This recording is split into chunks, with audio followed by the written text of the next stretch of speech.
제가 한 절 읽고 여러분이 한 절 읽고 교독으로 읽었으면 좋겠습니다. 찾으셨으면 아멘. 아멘. 제가 먼저 읽겠습니다. 예수는 감난산으로 가시니라.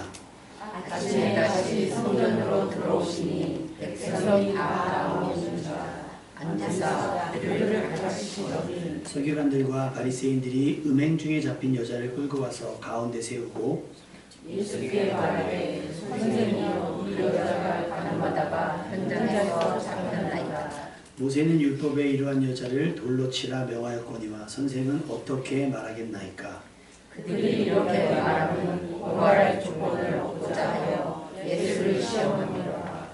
예수께서 몸을 붉히사 손가락으로 땅에 쓰시니 그들이 묻기를 맞이 아니하는지라. 이에 일어나 이르시되 너희 중에 죄 없는 자가 먼저 돌로 치라 하시고 다시 몸을 펴 손가락으로 땅에 쓰시니 그들이 이 말씀을 듣고 양심의 가책을 느껴 어른으로 시작하여 젊은이까지 하나씩 나가고 오직 예수와 그 가운데 섰는 여자만 남았더라. 예수께서 일어나사 여자 외에 아무도 없는 것을 보시고 이르시되 여자여 너를 고발하던 그들이 어디 있느냐 너를 정죄한 자가 없느냐. 다 같이요. 대답하되 주여 없나이다. 예수께서 이르시되 나도 너를 정죄하지 아니하노니 가서 다시는 죄를 범하지 말라 하시니라. 아멘. 예수님께서 감난산으로 가셨다가 아침에 성전으로 돌아오셨어요. 여느 때와 마찬가지겠죠. 예수님 계신 곳에는 항상 구름대와 같은 이파가 있었으니까요. 사람들이 나왔는데 성경은 뭐라고 볼 때냐면 백성이 다 나오는지라. 예수님의 소문을 들었던 혹은 예수님께서 행하셨던 일들을 경험했던 또 뭐 그런 일들이 다 나온 거죠. 예수님은 기꺼이 그들을 가르쳐 주셨습니다. 그런데 그들 중에는 서기관들과 바리새인들도 있었습니다. 근데 성경을 찾아보면 예수님이 계신 곳에 예수님이 사역하는 곳에 항상 이들이 있었어요. 무엇 때문에 있었을까요? 그들은 시비하기 위해서 혹은 예수님의 약점을 찾기 위해서 예수님이 마치 실수하기를 기다리는 것처럼 그들은 그 옆에 있었습니다. 이번에는 아예 음행 중에 잡힌 여자를 끌고 왔어요. 그리고 예수님과 백성들 사이에 세워놓고 이렇게 묻습니다. 선생님, 이 여자가 간음하다가 현장에서 잡혔습니다. 이게 중요해요. 간음하다가 현장에서 잡힌 거예요. 현장에서 잡혔습니다. 그러면서 하는 얘기가 예수님은 율법을 다 알고 계시니까 모세 율법에 보니까 이런 여자는 돌로 쳐서 죽이게 되어 있습니다. 선생님은 어떻게 말하겠습니까? 우리가 어떻게 했으면 좋겠습니까? 라고 물어봐요. 무슨 의도겠어요? 무슨 의도겠어요? 이 사람 지금 서기관들과 바리새인들의 의도. 음행한 여자를 그냥 거기서 쳐서 죽이면 되고 죽이거나 뭐 재판장에 가면 되는데 굳이 예수님께 와서 이 여자가 간음한 여인입니다 라고 동네방네 다 소문을 내고 어떻게 했으면 좋겠습니까? 율법엔 죽이라고 되어 있는데 선생님이면 어떻게 얘기하겠습니까? 라고 물어봐요. 이건 함정이지요. 이건 함정이에요. 근데 그들의 말이 거짓말이 아니에요.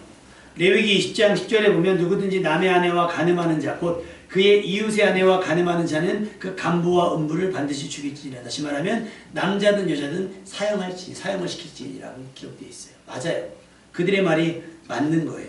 자, 그럼 여러분의 생각은 어때요? 이 여자 어떻게 할까요? 목사님 어떻게 할까요? 그 말을 몰랐잖아요. 우린 그 말을 예수님께서 하신 말씀을 몰랐으니까 우리 종정이 선생님 어떻게 했으면 좋겠어요? 여기 애매한 거예요. 근데 백성들은 거의 분위기상 보면 이 뒷줄에 보면 백성들이 막 양심에 찔렸다고 하는 걸 보면 백성들도 그 여자를 죽이는 게 합당하다고 생각했을 거예요. 왜? 율법에 익숙한 자니까. 근데 예수님은 파격적으로 예수님께 전하시는 복음은 율법과 좀 달랐거든요.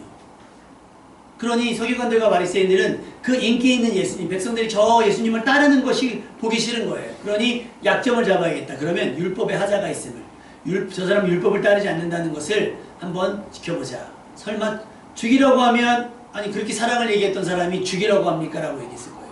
죽이면 안 됩니다. 라고 얘기하면 그럼 율법을 어기시겠습니까? 라고 얘기할 거예요. 어떻게 이러지도 저러지도 못하는 상황이 된 겁니다. 그런데요, 제가 여기서 중요한 하자 하나를 율법으로 처리하기에는 하자가 있습니다. 아까 레위기 말씀이 뭐라 했어요? 누구와 누구? 남자와 여자를 같이 죽이는 거예요. 현장에서 잡았다면서요. 어떻게 여자만 잡아와요? 남자도 잡아왔어야지. 이 남녀가 이렇게 되는 게 맞죠. 이 남녀가 그렇게 했습니다. 둘이서 간음을 했습니다. 음행을 했습니다. 이 둘을 어떻게 할까요가 아니라 여자만 잡아온 게 중요해요. 그러니까 뭔가 이 사람들은 지금 뭐냐면 이 여자가 간음을 했건 누구와 간음을 했건 관심이 없어요. 누구에게만 관심이 있어요? 예수님의 꼬투리를 잡는 거에만 관심이 있다는 거예요. 서기관들이면 말씀을, 바리새인들이면 그래도 율법에 익숙한 사람들이면 여러분 만약에 예빈이가 그럴 일이 없겠지만 예빈이가 막 슈퍼에 갔는데 주머니에 뭘 넣었어요. 그거를 내가 봤어. 그럼 어떻게 해야 돼? 어떻게 해야 돼요? 기다렸다가 경찰서 데려옵니까? 사진 찍어가지고? 안 되죠. 예빈이 어떻게 해야 되지? 예빈이가 잘못하다가 잡혔어. 어떻게 해야 돼? 그것이 죄가 되기 전에 수습을 해야겠죠. 얼른 빼서 사과시키고 용서를 구하고 그 값을 치르고. 근데 어떻게 했냐면 다 주머니에 집어넣고 가게를 나갈 때까지 기다렸다가 어떻게 해요? 너 이리 와! 그래서 뭘 만들어요? 범죄자를 만들어요. 제가 예전에 그랬어요. 여기 지하도 사거리에서 횡단보도가 반쯤 그려져 있어서 친구랑 이렇게 지나가고 있는데 거기 신호등도 없으니까 건너가고 있는 차들이 막 쌩쌩 다니잖아요. 근데 횡단보도가 반쯤 그려져 있으니까 그려진 쪽으로 건너갔거든요. 근데 갑자기 다 건너고 나니까 경찰이 막 호루라기를 부는 거예요. 근데 무단횡단했다는 거예요. 뭔 얘기냐, 여기 지금 엊그저께까지 횡단보도 있었다. 근데 지금 횡단보도 반 그려져 있지 않냐. 그래서 이쪽으로 건너갔다. 이거 지우는 중이래요. 지우는 중이면 표시를 해놓던지. 생각해보니까 괘씸한 거예요. 그럼 우리 건너오는 거 봤어야 돼. 다 봤대. 경찰이 그러면 되겠냐. 건너오려고 했다면 여기 지금 횡단보도 없으니까 돌아오셔야 됩니다 라고 얘기해줘야 되는 게 경찰의 의미 아니냐. 소방관이 불 날 것 같은데 가만히 기다렸다 불 다 내니까 불 끌어와요? 예방이 최우선이잖아요. 예방이. 서기관들과 바리새인 율법을 아는 사람이라고 한다면 예방이 최우선이죠. 현장에서 우연히 했겠어요? 함정을 팠겠어요? 잘 모르겠어요. 그런데 어찌됐건 지금 이 결과를 가지고 범죄한 결과를 가지고 나와서 어떻게 하는 게 좋은지 라고 따져 묻는 것은 굉장히 불합리한, 말씀을 아는 자들이 행할 일은 아니라고 생각이 됩니다. 여러분 혹시 누군가 여러분 앞에서 실수하거나 잘못하려고 했을 때 그것을 미연에 방지할 수 있는, 예방할 수 있는 믿음의 사람 되시기를 주님의 이름으로 축원합니다. 잘못을 지적하는 건 누구나 할 수 있어요. 잘못 지적하는 건 누구나 할 수 있습니다. 그런데 그 잘못을 저지르려고 할 때 그것을 바로잡아주는 것은 굉장히 어려운 일인 거예요. 여러분 주변의 가족들, 또 여러분 주변의 이웃들 혹시 잘못하려고 했을 때 그것을 막아설 수 있는 여러분 되시기를 주님의 이름으로 축원합니다. 죄에 대한 처벌, 예수님을 곤란하게 하려고 했지요. 다시 한번 묻겠습니다. 여러분은 어떻게 할까요? 답은 없어요. 그런데 또 하나 추가하자면 레위기 20장을 보면 제목을 뭐라고 되냐면 반드시 죽여야 하는 죄 이렇게 나와요. 레위기 20장 찾아보시겠어요? 구약성경 레위기 20장.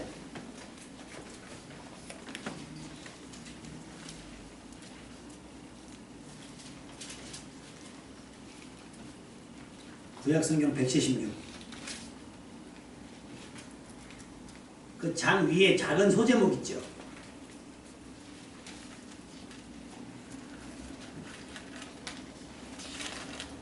이들이 근거로 한 가늠한 여인을 죽여야 하는 근거가 레위기 20장 말씀이거든요. 뭐 출애굽기에 나오긴 하지만 레위기 20장 말씀에 소제목이 뭐라고 돼 있어요?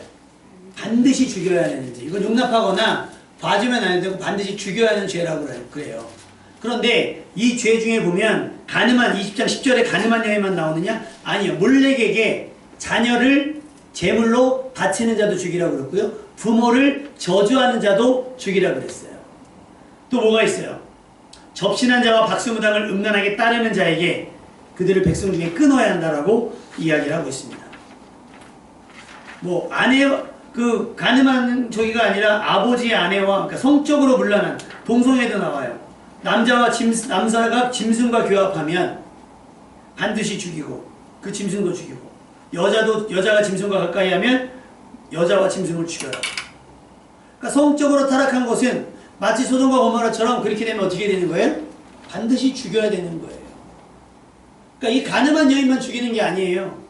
우상 숭배하는 자도 죽여야 되겠고 잘못된 신앙으로 종교성을 가지고 자녀를 막 제물로 드리는, 얼마 전에 우리나라 있었죠. 어떤 섬에서 아이들 막 인신제사로 드렸단 말이에요. 용납이 안 되는 거예요. 다 죽여야 되는 겁니다. 동성애도 그래요. 근데 지금 우리나라가 뭐 오늘 아마 뭐 광화문에 모인다고 하는데 저희는 말씀드렸죠. 교통비가 없어서 안 가요. 안 갑니다. 뭐 종교개혁을 이야기하면서 한다고 얘기를 했지만 동성애만 죽일 만한 죄가 아니라 그 밖에 많은 죄들이 있어요. 많은 죄들이 있어요. 그런데 우리는 그것만 가지고 마치 서기관들과 바리새인들처럼 그것만 딱 주셔서 어떡할까요? 죽여야 되지 않겠습니까? 라고 묻는 것과 다르지 않아요. 교회는 이 성경이 얘기하는 반드시 죽여야 하는 죄들에 대해서 어떤 태도를 취해야 될지 교회는 답을 줘야 돼요. 그래야 사람들이 헷갈려하지 않아요. 우리가 지금 여러분, 만약에 여러분이 실수해서 재판을 받는다 그러면 여러분 지금 검사, 판사 믿음이 갑니까? 그들의 판결을 존중할 수 있겠어요? 어때? 만약에 뭐 신호 위반해갖고 했는데 재판을 받아야 돼. 갔는데 검사, 판사 재판하면 그대로 인정하겠어요? 돈 많은 사람은 재판 용서를 받는데 그렇잖아요. 그 뭐예요? 내 편은 봐주고 상대편은 과하게 죽이고. 그러니까 법을 가지고 난도질을 하는 거죠. 법을 가지고 난도질을 해요. 바리새인들과 서기관들, 그러니까 세례요한도 뭐라고 얘기해요? 독사의 자식들아라고 그들에게 얘기를 해요. 임박한 진노를 너 회개하고 왜 피하려고 그러냐? 당연히 니네가 저지른 것이 얼마나 크냐?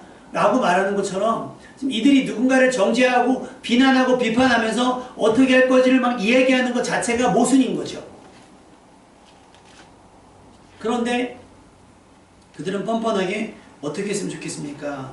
라고 이야기를 해요.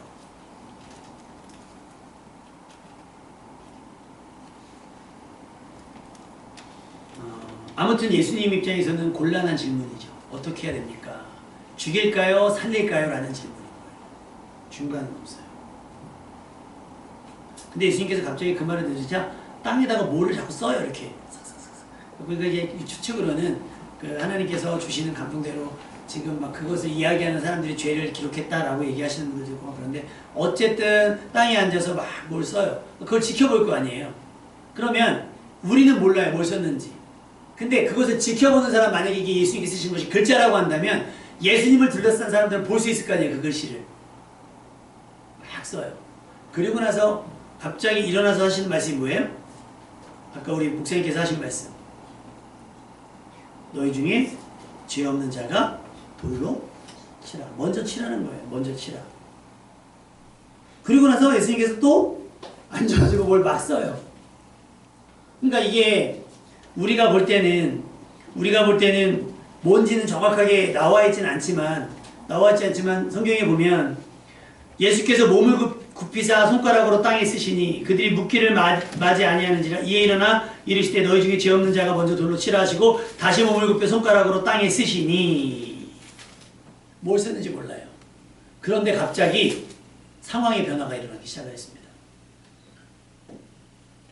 9절 말씀 한번 읽어볼까요? 9절 말씀 시작. 그들이 이 말씀을 듣고 양심의 가책을 느껴 어른으로 시작하여 젊은이까지 하나씩 나가고 오직 예수와 그 가운데 서는 여자만 남았더라. 할렐루야. 조금 전까지 다 도를 들었는지는 모르겠으나 자칫 죽을 수도 있는 상황 가운데서 사람들이 떠나가기 시작했어요. 떠나간 이유는 뭐예요? 말씀을 듣고 양심의 가책을 느껴서.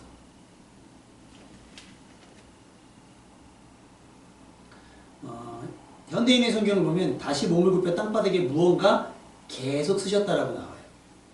뭘 썼는지 모르지만 그냥 간단하게 쓴 것이 아니라 계속 땅에 무언가를 쓰셨고, 사람들은 이 말씀을 들은 사람들은 나이가 많은 이로부터 시작해서 하나하나 떠나갔다는 거죠. 하나하나. 그러니까 거기엔 서기관도 남지 않았고 바리새인도 남지 않았고 예수의 말씀을 듣기 위해 모였던 자들도 남지 않았고 어쨌든 그 여인의 죽음을 정당하게 생각했던 이들도 남지 않고 다 떠나간 거예요. 그 가운데 누구만 남아요? 예수와 그 여자만 남아 있습니다. 그러자 예수님께서 그 여자에게 이야기를 합니다. 너를 고발하던 사람들이 어디 있느냐? 너를 정죄한 자들이 없느냐? 여자가 대답해요. 주여 없습니다. 라고 얘기를 해요. 그러자 예수님께서 너희 중에 죄 없는 자가 먼저 돌로 치라보다 더 중요한 메시지를 하시거든요. 우리 11절 말씀 같이 읽어볼까요? 11절 말씀 시작. 대답하여 주여 문하라. 예수께서 이르시되 나도 너를 정죄하지 아니하노니 가서 다시는 죄를 범하지 말라 하십니다. 여기서 다시는 간음하지 말라라고 말씀하지 않으시고 어떻게 해요? 죄를 그 어떤 모양이라도 죄는 범하지 말라고 얘기하시는 거예요. 너 죽다가 살았으니까 너 은혜 받은 거야. 그러니 네 생명을 가치 있게 여기고 죽을 만한 죄는 범하지 말라고 스스로에게 보호하는 장치고 누군가를 보호하는 장치겠죠. 내가 법을 지켜야 되는 것처럼 너는 죄를 범하지 말라고 말씀하시는 거예요. 혹시 하는 동성애에 대해서 찬성은 아니고 심하게 반대하지 않으면서 뭐라고 얘기하냐면 예수님께서 굳이 신약에 와서는 동성애에 대해서 언급을 하지 않으셨다. 그건 묵인 아니겠느냐라고 얘기를 해요. 그러면서 예를 드는 게 뭐냐면 동성애에 대해서 우리도 이 가늠한 여인에 대한 것들을 해야 된다는 거. 우리는 막 죽이자 그러지만 예수님 뭐라 그랬냐? 너희 중에 죄 없는 자가 돌로 치라. 우린 죄가 있으니 하면 안 된다라고 얘기해요. 그래서 제가 그런 얘기를 해준 적이 있어요. 중요한 건 너희 중에 죄 없는 자가 돌로 치라가 아니라 가서 죄를 범하지 말라요. 너도 가서 한 번은 봐줄 테니 너도 가서 죄는 범하지 말라라고 이야기를 하는 거예요. 동성애가 만연합니다. 동성애뿐만 아니라 아까 레위기 20장에 나왔던 여러 가지 범죄들이요. 그 음란한 범죄들이 장난이 아닙니다. 성적으로요. 이렇게 타락하기가 아주 그냥 여자 딸들을 키우기가 쉽지 않죠. 우리 언니들은 다 컸으니까 근데 우리 어린 것들 이거 얘네보다 쟤네가 저 어린 것들 어디 갔어?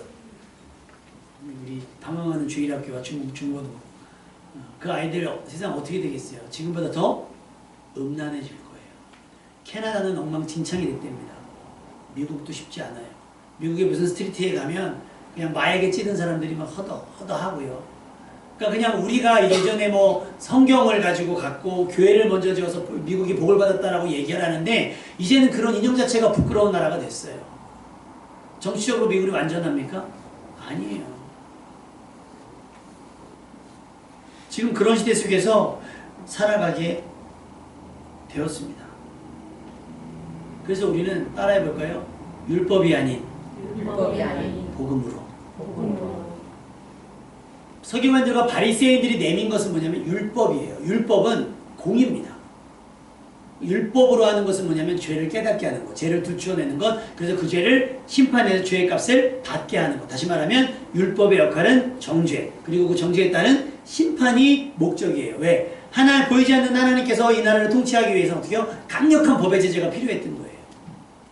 그런데 그 법의 제재가 완벽할 줄 알았거든요. 될 줄 알았는데 그 법보다 사람들이 더 완악한 거예요. 법을 지키지 않아. 하나님 말씀을 따르지 않으니까 계속 어떻게 해요? 타락의 반복이 돼요. 하나님은 구속합니다. 그리고 말씀을 줘요. 니네 이렇게 하면 망하고 이렇게 하면 죽고 이렇게 하면 멸망당하고 막 여러 가지를 얘기하지만 불구하고 그들은 서슴없이 그런 것들을 선택을 하게 됩니다. 선악과를 선택했던 것처럼. 하나님께서 뭐라고 말씀하신 스스로 깨달으신 게 아마 그런 거예요. 야, 법은 한계가 있구나.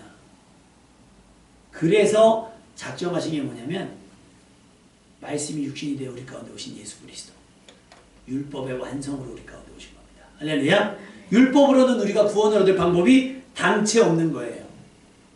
그래서 히브리서 7장은 이렇게 얘기해요. 전에 있던 계명은 연약하고 무익함으로 폐하고 없애고 율법은 아무것도 온전하게 못할지라 이에 더 좋은 소망이 생기니 이것으로 우리가 하나님께 가까이 나아가느니라. 할렐루야. 그러니까 우리가 율법으로는 하나님께 갈 수가 없어요. 오히려 더 차단막이 더 커지게 돼 있어요. 왜? 자꾸 범죄하니까. 왜? 율법으로는 죄를 깨닫게 되는 거니까. 너 그거 죄야. 저 몰랐는데 여러분 자동차를 운전하면 요즘에는 내비게이션이 다 있잖아요. 내비게이션 보면 내비게이션 속도와 계기판의 속도가 같아야 달라요. 다르죠. 원리가 뭔지 아세요?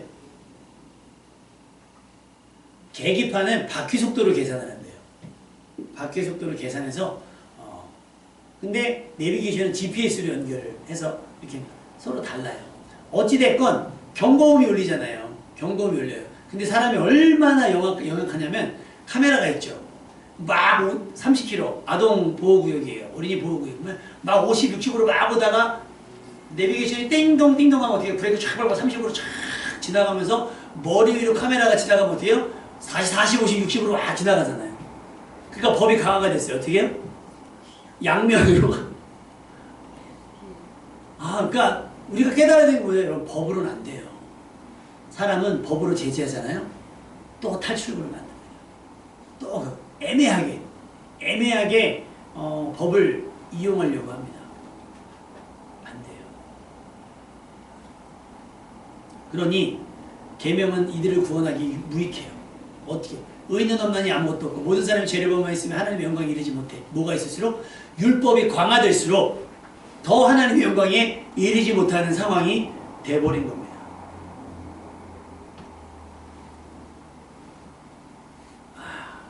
협박으로는 안 돼요. 협박으로. 그래서 아이들을 가르칠 때는요. 예전에는 체벌을 했는데 요즘 체벌이 금지가 됐잖아요. 그래서 요즘에는 마음 읽기인가요? 막내가 안 와가지고 모르겠는데 그거 하는지. 애가 막 울어. 우리는 뭐라 그래? 가르치잖아요. 또! 이놈! 아저씨가 이놈한다? 막 해서 또 그치게 하잖아요. 근데 그러면 안 된대요. 애가 왜 우는지 마음을 읽어줘야 된대요. 여러분, 엄마도 혼자서 애 하나 키우면서 그 마음을 못 읽는데 애들 5명, 7명 보는 선생님이 그 마음을 언제 읽고 있어요? 그 얘만 울어요? 얘 울면 얘도 울어요, 연쇄적으로. 그러니까 엄마들이 이상해요. 저는 죄송한데 엄마들이 이상해요. 제 아내가 그 현업에 있어서 그런 게 아니라 되게 바쁘다거든요. 그러면서 독박 육아라고 얘기를 하는데 어린이집에 유치원에 아이 맡겨놓고 엄마들 뭐 하시는지 아시죠? 그치요, 정답이에요. 그리고 애들 올 때까지 그 수다 떨고 브런치 먹어요. 그리고 애들 오면 이제 그때서야 저기 하는 거죠. 그리고 막 집에 오면 독박 육아를 떼는 거예요. 독박으로 뭘 했다는 거예요, 독박으로. 도대체가. 독박의 의미가 뭔지 알아요? 모르잖아요. 근데 그걸 만약에 법으로 정해봐요. 되겠습니까? 그래서 막 남자가 여자가 막 쓴다면서요. 각서 쓰고 뭐 이건 네가 하고 이건 네가 하고 여러분 됩니까 그게? 안 돼요. 거긴 함정이 있어요. 필요한 게 뭐예요? 그래서 남녀 간에 필요한 게 사랑입니다. 할렐루야? 사랑하면 존중을 해요. 사랑하면 배려하고요. 사랑하면 내가 더 하게 되는 거예요. 요즘 제가 열심히 하거든요. 열심히 합니다. 그래도 이제 사실 성이 안 차죠. 20년 동안 안 했으니까. 꼴랑 지금 한다고 해서 안 하고. 그 20년을 뭘로요? 우리가 법적으로 부부가 됐으니 내가 봐준다가 아니에요. 사랑하고 긍휼히 여기는 마음 가운데 아내가 봐주는 거죠. 한 번 더 하고 더 하고 더 하고. 그러니까 어느 순간 시간이 지나니까 뭐가 들어요?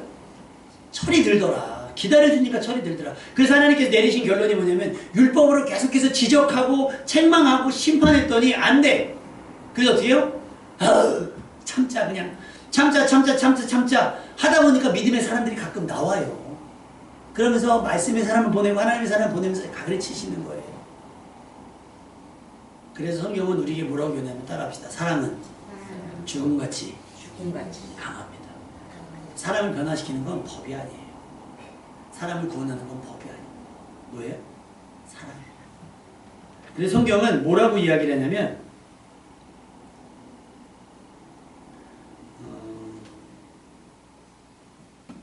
로마서 10장 4절에 그리스도는 모든 믿는 자에게 의를 위하기 위하여 율법의 마침이 되시니라. 우리는 이룰 수 없어요. 그러니까 율법을 마침표를 끊을 수가 없어요. 계속해서 법은 강화가 되고 우리는 그 법을 넘어서고 막 돌아가는 거예요. 근데 예수 그리스도 이 땅에 오셔서 뭐예요? 율법의 마침표 딱 끊으신 거예요. 이제 율법은 끝. 사랑이 시작. 공의가 있으시지만 공의를 내세우지 않고 사랑을 전면에 내세우신 거예요. 그래서 누가복음에 율법과 선지자는 요한의 때까지요 그 후부터는 하나님의 나라의 복음이 전파되어 사람마다 그리로 침입하느니라. 이게 뭐예요? 율법으로는 발구멍조차 없는 거예요. 하나님 나라에 들어가요. 근데 뭐래요? 복음이 그 틈을 벌려주시는 거예요. 점점 더. 그리고 십자가를 어떻게 해요? 아주 대문을 활짝 열어주신 거예요. 할렐루야. 그러니까 지금은 율법의 시대가 아니라 무슨 시대예요? 복음의 시대, 은혜의 시대입니다. 할렐루야. 그러니까 우리도 막 율법을 가지고 사람들을 정죄하고 비난하고 뭐 술 먹니, 담배 피니 막 이런 거 중요하지 않아요. 중요하지 않아요. 동성애에서 지옥 가는 게 아니에요. 예수 그리스도 믿지 않아서 가는 거지. 근데 누군가 이걸 악용해. 전 예수님 믿어요. 그럼 동성애를 해요. 그럼 이 말씀을 해야 돼요. 11절에서. 가서 다시는 죄를 범하지 말라. 나 너 정죄하지 않을 거야. 나 너 비난하지 않을 거야. 그런데 다시는 죄를 범하지 마. 하나님께서 기뻐하시는 것이 뭔지 생각해요. 네가 기뻐하는 거 말고, 네가 기뻐하는 거 말고. 아, 우리가 돈 벌어서 내가 다 쓸 수 있죠. 내가 재민수하는 거, 내가 좋아하는 거 다 쓸 수 있죠. 저도 사고 싶은 게 많은데, 사고 싶은 게 많고 하고 싶은 게 많지 않겠어요? 저도 막 해외 가고 싶고 막 안 하겠어요. 지금 제가 말씀드렸죠. 3만 원씩. 얼마나 가고 싶으면 3만 원씩 모으겠어요. 우리끼리도 엊그저께 만나면서 얘기하는데 참 우리끼리도 그거 보니 하면서 해보세요. 도대체 3만 원씩 모아가지고 어느 세를 이러다가 환갑잔치 때 가게 생겼다고 그 얘기를 해요. 하고 싶어요. 하고 싶다고. 중요한 건 뭐겠어요? 근데 그보다 내 만족보다 뭐를 더? 주님을 주의 일을 더 귀하게 여기니까 아끼는 거예요. 나한테 10을 쓸 수 있는 걸 어떻게 해요? 줄이는 거예요. 그래서 하나님께 드리는 거예요. 아까 우리 기도 제목에 언급됐던 그분들 실명 올렸잖아요. 그분들은 우리 교회 헌금하지 않으면 자기네 교회 다 하실 거예요. 근데 괜히 우리 교회 때문에 더 하시거든요. 그러면 더 한 만큼 만약에 하지 않는다면 그 사람들에겐 재정적 여유겠죠. 벌써 거의 10년 가까워지는데 그 돈을 모았으면 그 금액의 통일을 얼마겠습니까? 근데 그런 계산을 하지 않는 거예요. 왜? 교회를 사랑하니까. 할렐루야. 사랑하니까 따지지 않는 거예요. 계산기 둘러보고 하지 않는 거예요. 드리는 거예요. 교회가 부흥했으면 좋겠고, 교회가 성장했으면 좋겠고, 교회가 버텨냈으면 좋겠고, 어려운 때를 하는 거예요. 그러니까 내는 거죠. 율법으로는 안 돼요. 법 안 되는 거예요. 따라합시다. 법보다 은혜다. 만약에 이 여인에게 법을 드러냈다면 이 여인은 그날 죽습니다. 하나님께서 어떻게 해요? 법을 막 가로막으시고 뭐라 했어요? 은혜를 베푸셨어요. 그리고 정죄하지 않았어요. 그럼 예수님이 정죄하지 않았다고 그 여인이 무죄가 됩니까? 아니요. 유죄예요. 유죄인데 뭘 한 거예요? 죽지 않게만 하신 거예요. 그러니까 뭐예요? 다시 죄를 범하지 말라. 다시 살아갈 기회를 주신 거예요. 다시 인생을 망치지 않을 기회를 주셨다라고 하는 겁니다. 할렐루야. 그러니 여러분, 하나님께서 은혜로 틈을 내주셨어요. 복음으로 틈을 내주셨어요. 그러니까 우리가 그 틈으로 구원을 얻게 되는 것인데 우리는 거기를 갈아서고 어떻게 해요? 너희는 들어가지 않으면서 가로막으면서 들어가지도 못하게 한다라고 얘기하는 그들처럼 악한 사람이 되서는 안 되겠죠. 그러니까 이제는 예수천당 불신족은 아니에요. 그거는 무슨 시대? 율법의 시대입니다. 지금은 복음의 시대예요. 누구든지 주 예수를 믿으라. 그러면 너와 내 집이 누구든지 구원을 얻는 거예요. 영접한 자고 그 이름을 믿는 자들에게는 누구든지 하나님의 자녀가 될 수 있는 겁니다. 할렐루야. 그러니까 우리는 복음으로 접근을 하셔야 돼요. 눈꼬라 끄시는 사람. 어떤 분이 11조에 관한 이야기를 해요. 그러면서 막 교회에다 막 비판을 합니다. 막 그래서 자기가 다니는 회사 회장님한테 사장님한테 그 있잖아요. 그 낙하산들을 심어가지고 이름만 있어서 월급 받아가는 사람들한테는 말 한마디도 못하면서 하나님께 도대체 얼마를 드리길래. 근데 희한하죠. 교회 많이 드리는 분들은 불만이 없어요. 어쩌다 한번 드리는 분들이 불만이 많아요. 아니요. 율법 아닙니다. 11조도 율법 아니에요. 이제는. 뭐 어떤 분들은 11조는 구약이기 때문에 저기 했다 그래요. 그래서 막 그러는 거야. 아, 11조는 구약의 시대다. 그래요? 신약으로 가실래요? 네 수요를 팔아 가난한 자들에게 다 주고 너 나를 따르라. 할 수 있겠어요? 신약인데 할 말이 없다는 거죠. 이제는 사랑의 시대입니다. 사랑하기 때문에 헌신하는 것이고 사랑하기 때문에 죄를 경계하는 것이고 사랑하기 때문에 용서하는 것이고 사랑하기 때문에 용납하는 거예요. 우리가 자녀들이 속을 썩이지만 어떻게 해요? 내가 부모니까 에이 법적으로 내가 부모니까 그거 아니라 뭐예요? 자녀 사랑하니까 용납하고 용서하는 것처럼 이제는 율법의 시대가 아니라 정죄의 시대가 아니라 공의의 시대가 아니라 은혜의 시대이며 복음의 시대에 된 걸 알아서 하나님께서 여러분에게 은혜를 베푸신 만큼 여러분도 주변 사람들에게 은혜를 베푸시면서 눈에 불을 켜고 누군가의 죄를 찾는 것이 아니라 누군가 싸우려고 하는 것이 아니라 용서하려고 하고 덮어주려고 하는 삶을 살아내시기를 주님의 이름으로 부탁을 드립니다. 로마서 13장 10절 이렇게 얘기되어 있어요. 사랑은 이웃에게 악을 행하지 아니하리니 안 하니 그러므로 사랑은 율법의 완성이니라. 할렐루야. 그들이 모세의 율법은 알지만 그것을 완성시키지 못했어요. 예수님은 율법을 뭘로 마침표 찍으셨죠? 십자가로, 자기 생명을 내어준 십자가로 율법의 마침표가 되신 겁니다. 꽉 막혔던 구원의 문을 뭘로 여셨어요? 십자가로 여신 거예요. 자기 생명으로 열어두신 거예요. 그게 사랑입니다. 그게 사랑인 거예요. 그러니 이제 우리에게 뭐가 필요해요? 사랑이 필요한 거예요. 그러나 그 사랑이 모든 걸 다 괜찮아 할 필요 하면 안 돼요. 왜냐하면 그렇게 얘기하니까 뭐라 그래요? 그래도 되는 줄 알아요. 아니요. 아닌 것은 아닙니다. 가서 나도 너를 지금은 정죄하지 않지만 바라기는 가서 다시는 죄를 범하지 말라고 얘기할 수 있는 용기 있는 사람이 되시길 주님의 이름으로 축원합니다. 이 얘기도 왜 해요? 사랑하니까. 이 사람이 망하지 않았으면 좋겠어서, 이 사람이 죽지 않았으면 좋겠어서, 다시는 이런 위험에 빠지지 않겠으면 좋을 것 같아서 당겨주는 거예요. 그렇게 여러분이 사랑으로 율법을 완성해 나가셨으면 좋겠고요.